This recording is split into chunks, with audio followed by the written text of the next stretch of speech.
presented by मैं आ गया हूँ। Reworld Music। मेरे नसीब में अब आंसुओं के सिवा बचा क्या है? ये तुम क्या कह रही हो लज्जो? बहुत देर हो गई बाबू, चले जाओ, चले जाओ। अरे 2 दिन का कहा था और 2 दिन में ही वापस आ गया हूँ।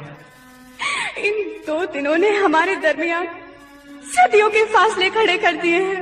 और क्या है? ये पूछो क्या नहीं हुआ। एक तूफान था जिसने हमारे प्यार के गुलशन को उजाड़ दिया।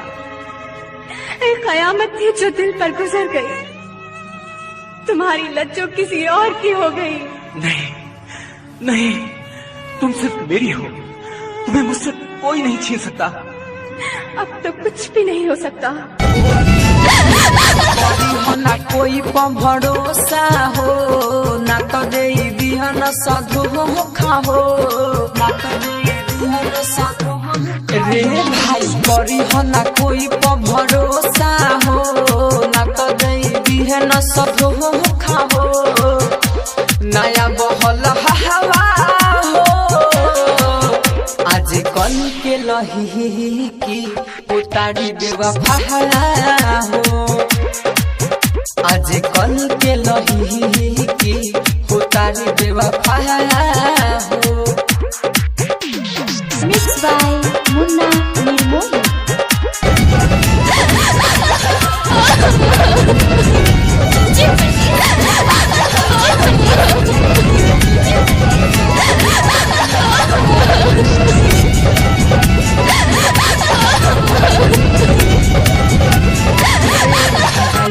पहले हंसी के मिलई है सन हजार, बाद में कही है सगे दफुने न मरे।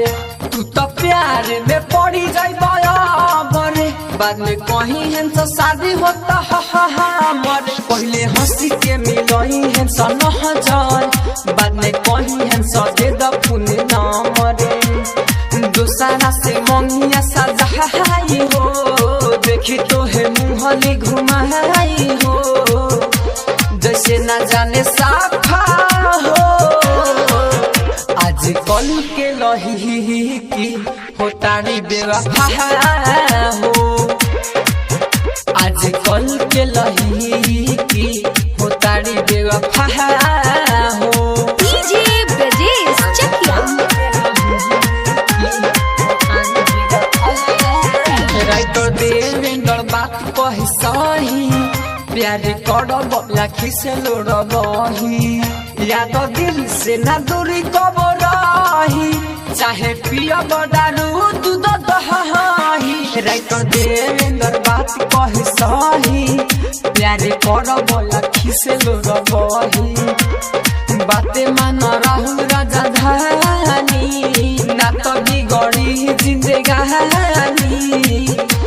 खाना ना खैब एको दफा, आज कल के लही की होतारी बेवफा हो। आज कल के लही की होतारी बेवफा हो।